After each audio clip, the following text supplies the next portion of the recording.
Buenos días a todos y reiterando las felices Pascuas. Me acompaña, como ustedes saben bien, en la mesa principal el señor Superintendente de Salud y el señor Defensor del Pueblo, que van a ser importantes, fundamentales en este proceso, sobre todo en la transición y en lo que nos espera las próximas semanas, que son cruciales para culminar este proceso que ya se había anunciado y que empieza hoy en firme. Entonces, antes de tomar las preguntas, quisiera señalar lo siguiente.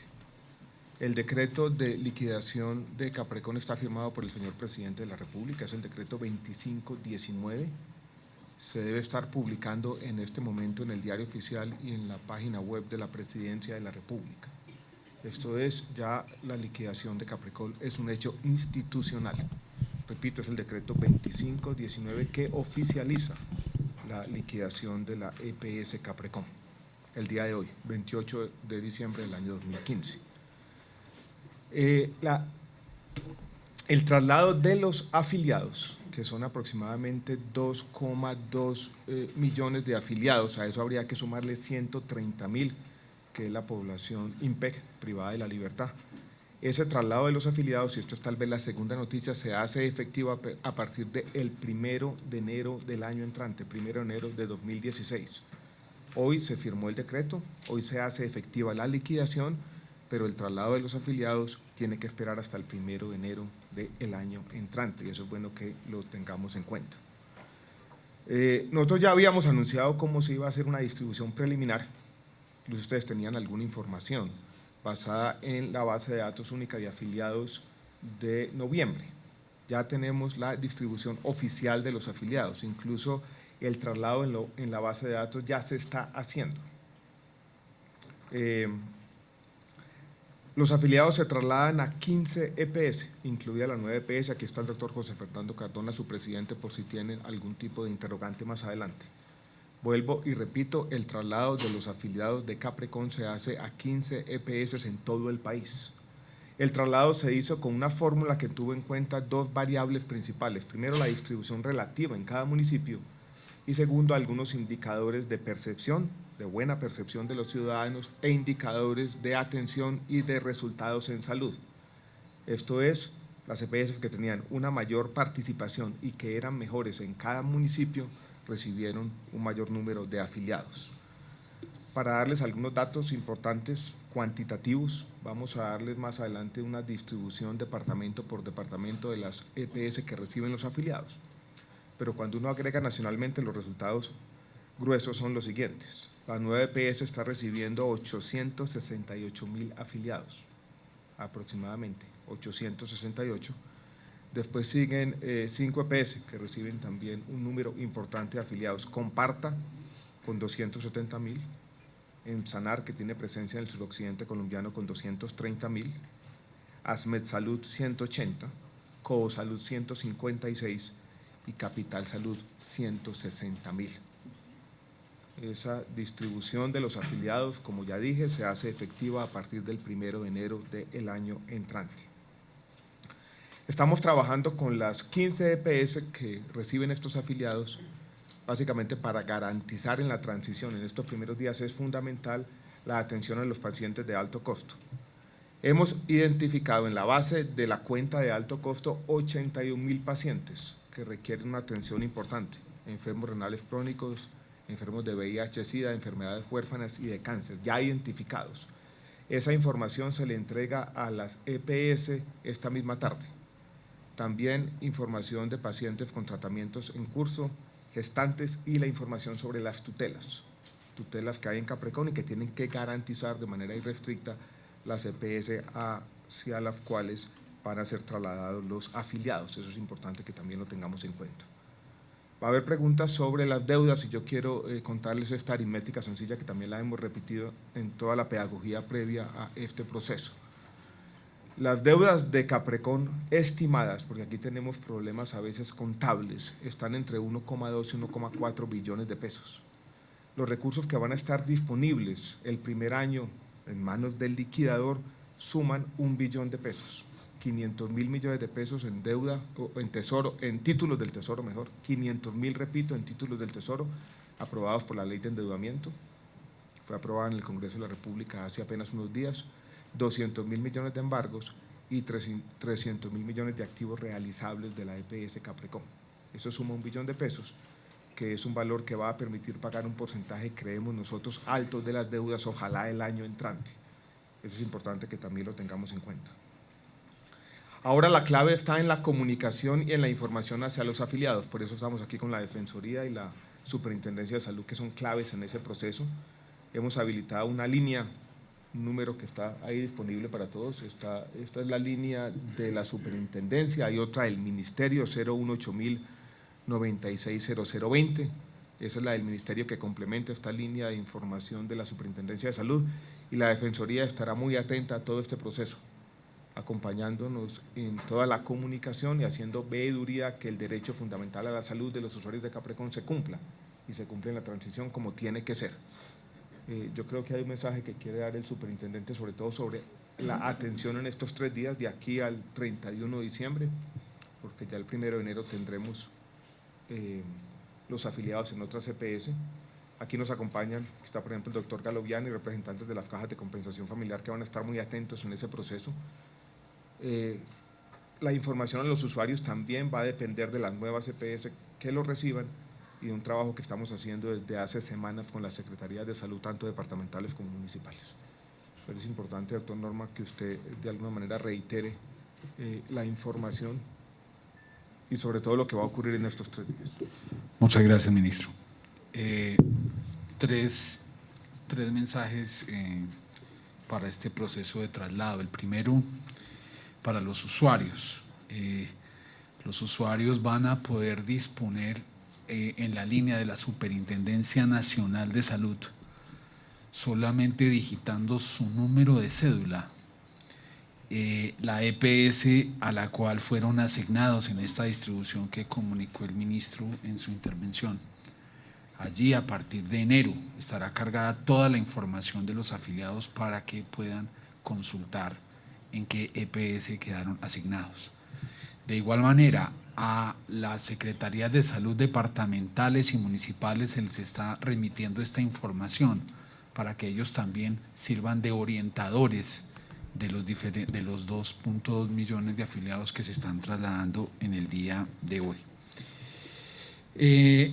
La superintendencia va a tener activo a las 24 horas, los 7 días a la semana, pero en especial en estos 3 días que faltan para concluir el año, su grupo de atenciones inmediatas, al cual a través de las líneas que ustedes pueden ver ahí en las pantallas, podrán comunicarse con ellos con el propósito de poder resolver cualquier problema de urgencia vital o atención inmediata que se requiera. Y sobre ese aspecto quiero volver a reiterar el llamado que ya hemos hecho en 2 oportunidades a las diferentes IPS, tanto públicas como privadas, pero fundamentalmente a la red pública, de la obligatoriedad de la atención de los afiliados de Caprecom que se requiera en este periodo de transición. En el mecanismo de giro directo del mes de diciembre se apropiaron recursos importantes para garantizar el flujo a aquella red hospitalaria pública que iba a soportar esta atención. Por ende, el llamado es a garantizar la atención a todos los afiliados. Claramente, vamos a hacer un seguimiento a través de las 6 regionales de la Superintendencia Nacional de Salud, y si es del caso, imponer sanciones a quien no cumpla con esta instrucción de la superintendencia. Por último, igual a las EPS receptoras, también el mensaje de que a partir del 1 de enero cumplan de manera efectiva con sus obligaciones, especialmente en la atención, y como lo decía el ministro, de esos 81.000 pacientes de alto costo que requieren continuidad en la prestación de los servicios. Aquí estamos hablando de pacientes de VIH, de pacientes que necesitan diálisis en enfermedad renal crónica, etcétera, a los cuales no se les puede interrumpir en ningún momento la continuidad de los servicios. Nosotros vamos a estar muy vigilantes, ya esa información va a ser suministrada en la tarde de hoy a las diferentes EPS para que ellas puedan hacer, digamos, toda la coordinación del caso.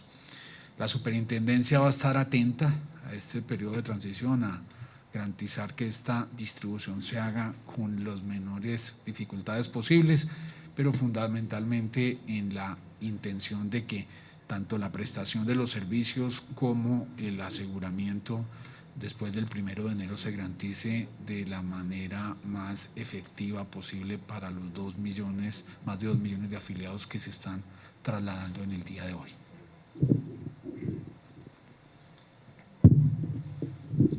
Gracias, ministro. Un saludo muy cordial. Primero agradecerle al ministro la invitación que hace a la institución para hacer acompañamiento. Lo mismo que al superintendente. En primer lugar, nosotros respaldar la decisión que ha adoptado el Gobierno Nacional, porque consideramos que la finalidad no es otra que mejorar las condiciones de los ciudadanos quienes acuden al servicio de salud, que están afiliados a Caprecon y que lamentablemente, como lo ha señalado el ministro, no quedaba otra alternativa que adoptar decisiones de esta naturaleza. Por eso respaldamos esta decisión.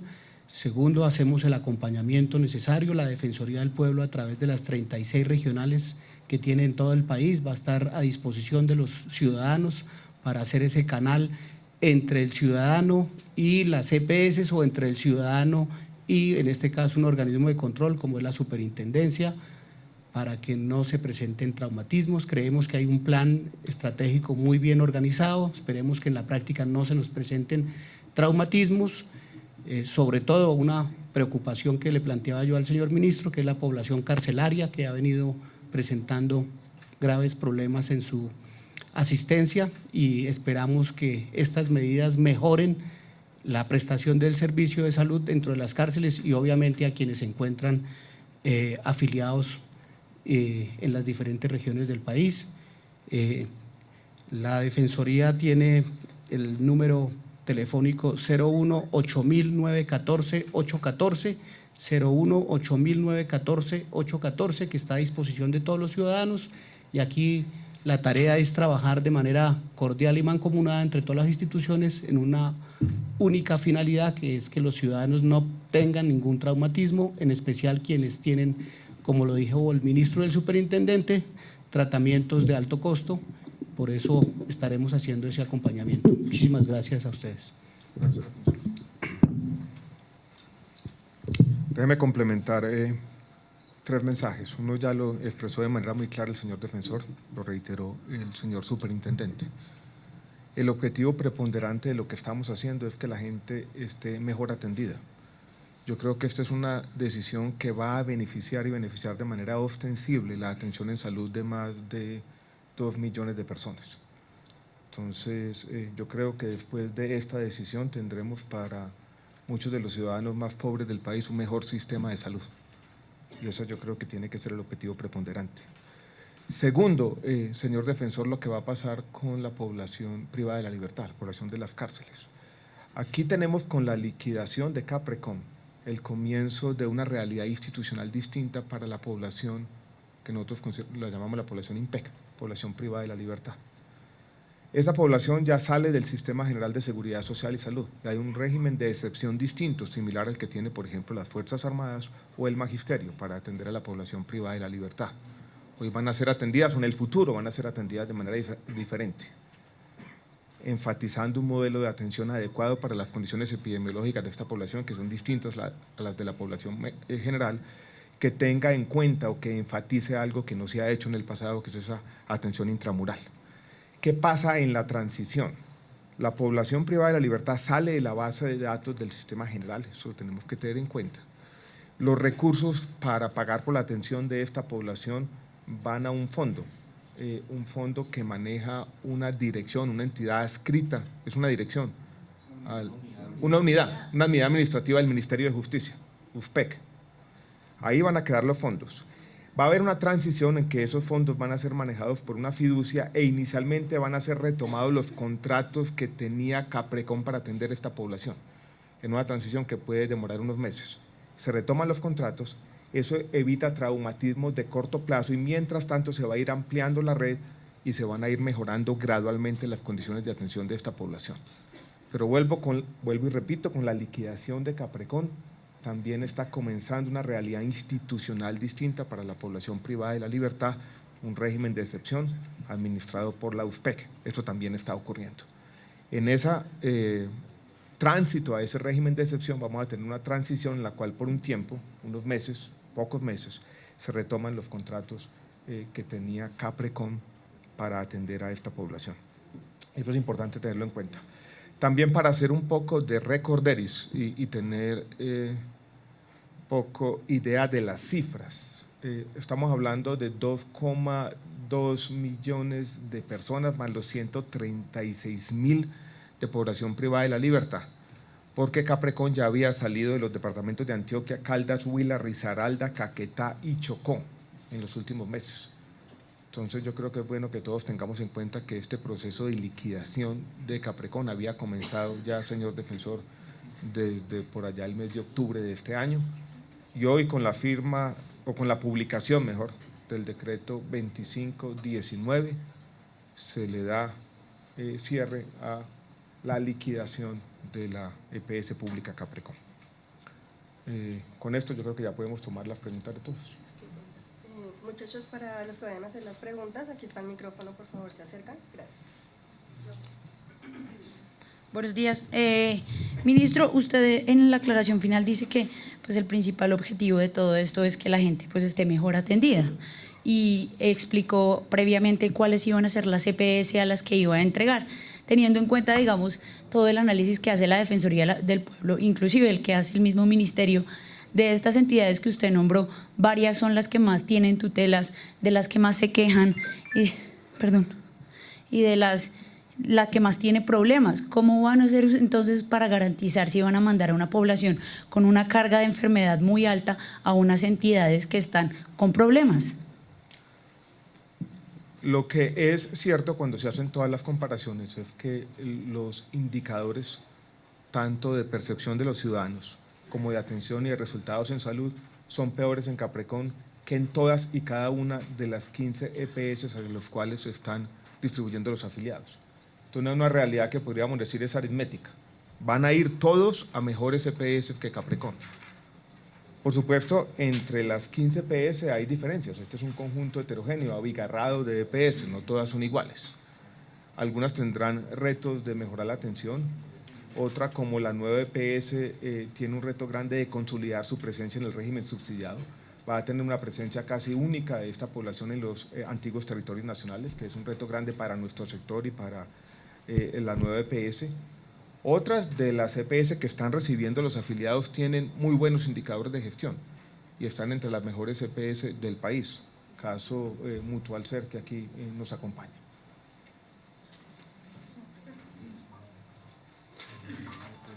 Buenos días. Mi pregunta es la siguiente. En el caso de Salucop, pues al trasladarse toda la operación también se trasladaron los trabajadores y demás. En el caso de Caprecon, ¿qué pasa con esos trabajadores y de cuántos estamos hablando?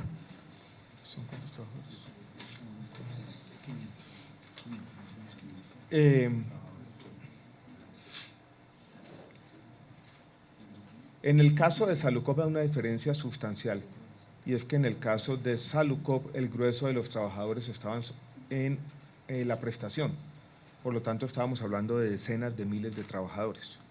En el caso de Caprecon es una realidad muy distinta porque Caprecon hoy en día, salvo una pequeña excepción en el departamento del Chocó, ya no tiene prestación. Entonces estamos hablando de un número relativamente pequeño de trabajadores, inferior a los 500 trabajadores. A esos trabajadores, como toca, se le respetarán todos sus derechos, se liquidarán, se aplicará el retén social como corresponde. Los contratos para la población que tiene órdenes de prestación de servicios no se van a renovar porque no se necesitan. Buenos días. Ministro, con el tema de las deudas, una claridad. Hay 1.2, 1.6 billones de pesos de deudas de la… Yo hablé de 1.2, 1.4 billones, pero tenemos algo de incertidumbre al respecto. Listo. ¿Qué se va a hacer, digamos, para cancelar esas deudas? Y ustedes dicen que, digamos, con Salucop también se le hizo un préstamo para Café Salud para poder atenderlo. ¿A estas EPS que van a recibir estos usuarios también les van a dar unas ayudas, digamos, en materia de recursos para atender a estos usuarios? ¿Cómo va a ser eso? Vuelvo y repito que yo creo que es importante. En el tema de Salucop, la plata que se transfirió a Café Salud, que en el fondo fue un crédito, no fue para pagar las deudas de Salucop, fue para que esa nueva EPS Café Salud cumpliera los requisitos de capital que exige la Superintendencia de Salud según el decreto 2702. Aquí las deudas quedan en la liquidación, y la aritmética que yo quiero repetir es la siguiente: hay deudas entre 1,2 y 1,4 billones, y hay recursos que van a estar disponibles para el liquidador por allá el segundo semestre del año entrante por un valor cercano al billón de pesos. 500.000 millones de pesos de lo aprobado en la ley de endeudamiento, 200.000 millones de embargos, 300.000 millones que es una valoración preliminar de los activos realizables. Con eso el liquidador podrá comenzar a pagar las deudas. Hay un punto muy importante que se ha dicho, es el siguiente. Les dice, bueno, ¿qué va a pasar con las deudas? ¿Cuándo nos va a pagar? La liquidación de Caprecon de alguna manera está dejando a muchos de los prestadores públicos desatendidos. Yo quiero decir lo siguiente, si se quiere de manera vehemente: la única forma que se tenía de pagar las deudas era con este proceso. Podemos entender la liquidación de Caprecon también como un instrumento, tal vez el único que teníamos disponible para poder cancelar las deudas.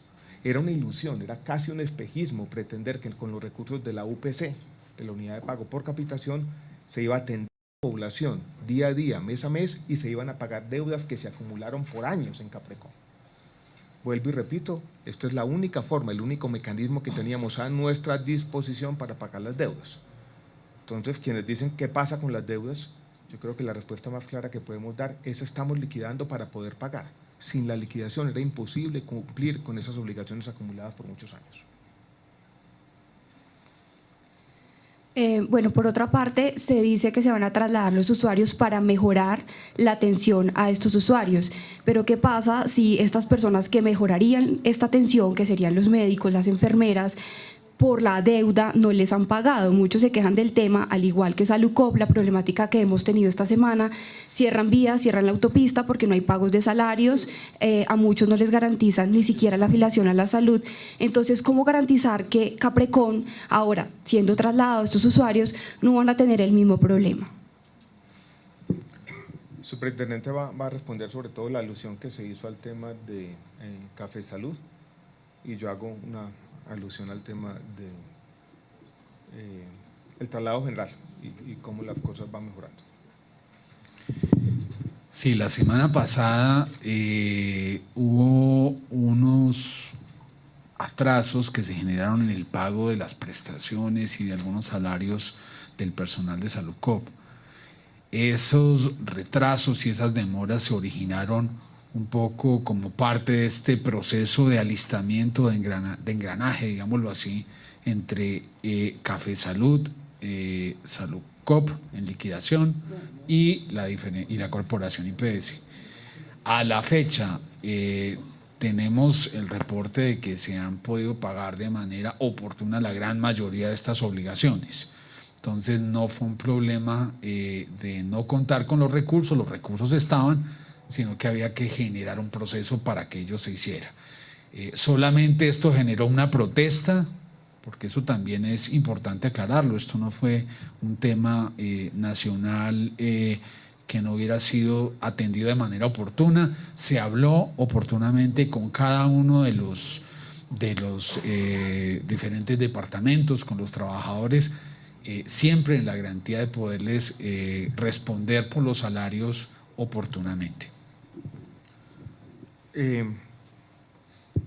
Como este es un sector que se acostumbra a hablar solamente de plata, yo quiero hacer un recuento de cosas que a veces se olvidan y no se dicen a los medios de comunicación. El giro directo de diciembre fue el más alto en la historia, de 800.000 millones de pesos. Aquí el presidente de la nueva EPS me mencionaba hace unos minutos que él giró en diciembre un valor superior a los 400.000 millones de pesos al sector prestador. El giro directo, insisto, se gira directamente a los prestadores.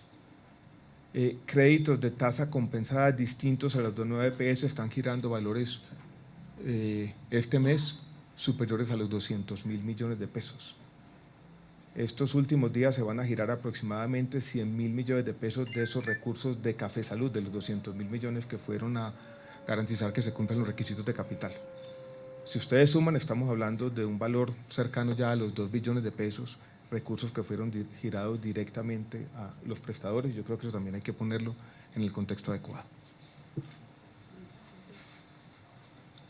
Súper. Entre las entidades que nombró el ministro, a las cuales van a trasladar cerca de 150.000 usuarios, está Capital Salud. Capital Salud, usted en una rueda de prensa hace 2 semanas nos dijo que tenía un hueco financiero de 330.000 millones de pesos, que no había presentado un plan de mejoramiento, quedan 3 días para presentar el plan de mejoramiento. Si esta entidad no lo presenta, podría ser causal de liquidación. ¿Qué va a pasar entonces, no solamente con los 150.000 a los que pretenden pasar, sino a los 900.000 que tiene?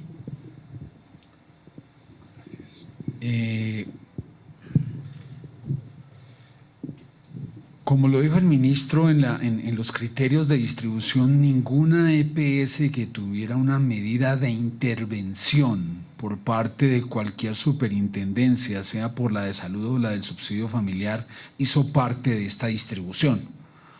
De tal suerte que con esto se garantiza que las EPS receptoras sean aquellas que no tengan una condición que se considere a la luz de las superintendencias de carácter grave para recibir nuevos afiliados. Hay EPS también en este listado que tenían restricción de afiliación y que tampoco fueron incluidas en este listado. En el punto específico de Capital Salud hay 2 hechos relevantes. Uno, primero, una medida de vigilancia especial, que es una medida de carácter preventivo que tomó la superintendencia hace un par de meses. Pero esa medida no supone ningún riesgo a la luz de nuestra evaluación para recibir nuevos afiliados. Al igual que todas las EPS, todas tuvieron que demostrar o evidenciar su defecto patrimonial. En el caso de Capital Salud, esta obedece a un valor cercano a 330.000 millones de pesos. Claramente nosotros hemos venido, como lo dije también en esa oportunidad, teniendo información y reuniones con el equipo entrante de la administración de Bogotá, de la administración del alcalde nuevo y del secretario de Salud. Y han manifestado la intención de poder capitalizar lo que el decreto de habilitación financiera exige. En ese sentido, nosotros esperamos que en el mes de enero esa propuesta sea ya materializada a la Superintendencia Nacional de Salud, se incluya en su plan de recuperación y con base en ello podamos hacerle el seguimiento que corresponde.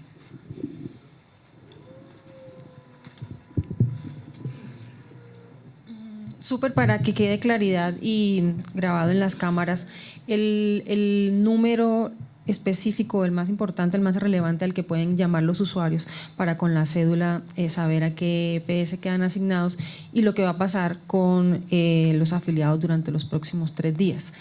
Lo otro es, como de manera clara y en términos generales, el criterio principal que fue utilizado para la distribución. ¿Por qué 9 EPS con más? ¿Por qué Capital Salud y por qué las otras 3? Así que yo respondo la última pregunta. La 9 EPS hace presencia sobre todo en aquellas regiones del país donde no existía una alternativa clara a Caprecom. Y por lo tanto la 9 EPS recibió aproximadamente el 40% de los afiliados en esta distribución.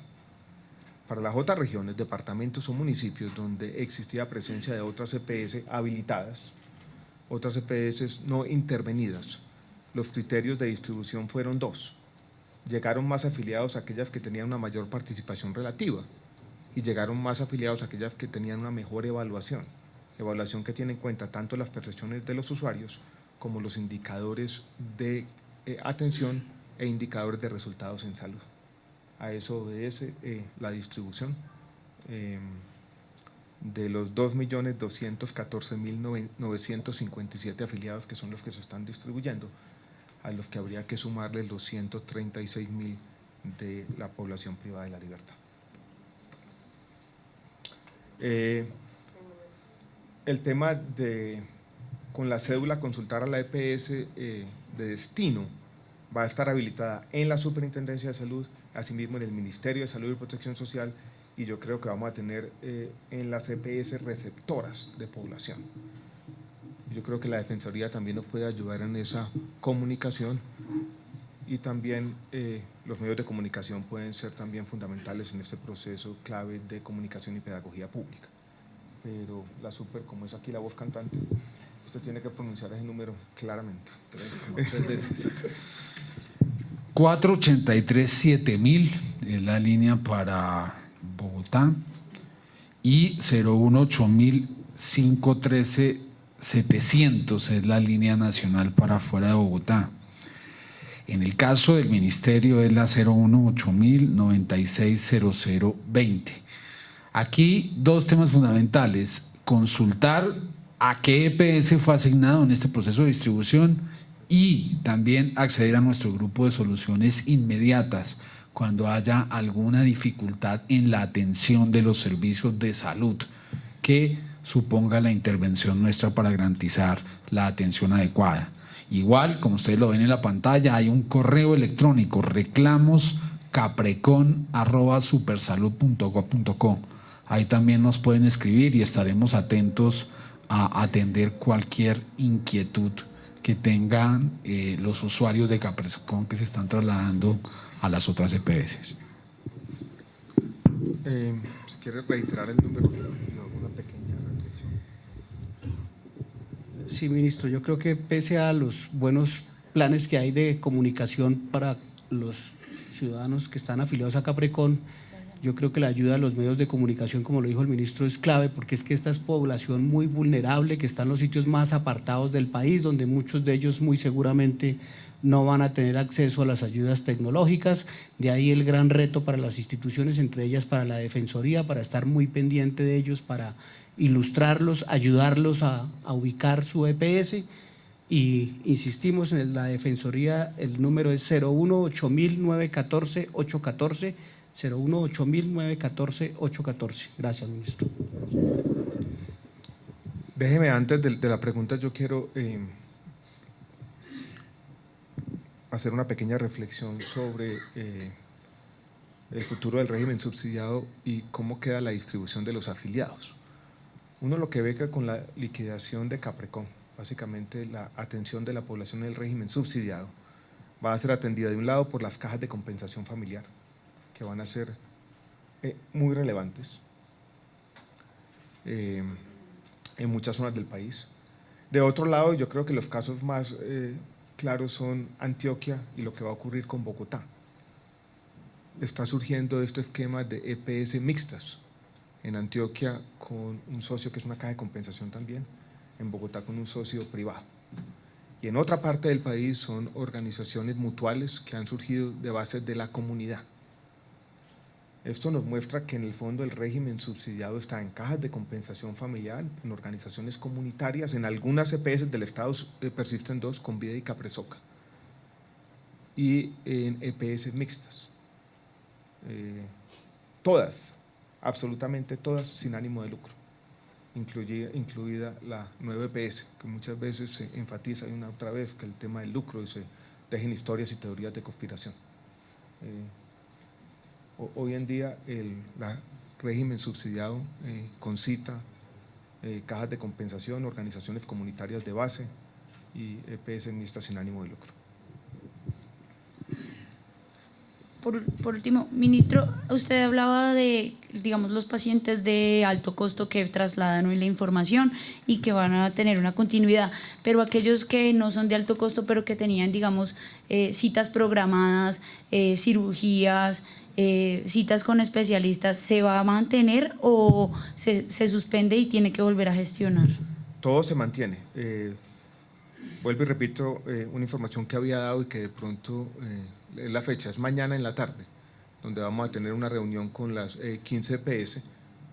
Ya la información de los 81.000 pacientes de alto costo, que repito son enfermos renales crónicos, pacientes de VIH-Sida, pacientes oncológicos con cáncer y pacientes con enfermedades huérfanas. Esa información ya la tenemos organizada y se le va a entregar a cada una de las 15 EPS receptoras. Eso de un lado. son pacientes de alto costo. De otro lado tenemos otra población que son aquellas que tienen tratamientos en curso, no necesariamente pacientes en alto costo, pero tratamientos en curso, y madres gestantes, que es también una población vulnerable. Esa información también la tenemos recogida y también se le va a entregar a las EPS receptoras el día de mañana. Yo creo que el acompañamiento de la Defensoría es también fundamental aquí. Información sobre tutelas, sobre todo las tutelas de integralidad, que ordenan o obligan tratamientos en curso, también esa información va a ser trasladada. Para citas con especialistas, que fue la pregunta, y para cirugías programadas, todo eso se va a respetar. Para nadie es un secreto las dificultades que se tenían con la EPS Caprecom. Entonces, más que decir que se van a respetar las citas o que se van a hacer las cirugías programadas, lo que esperamos es que la gente pueda acceder efectivamente a la atención, que es lo que no se estaba dando en buena parte del país. ¿Listo? ¿Estamos listos o qué? Bueno, feliz año a todos. Gracias por el acompañamiento durante este año complejo. Y un abrazo grande.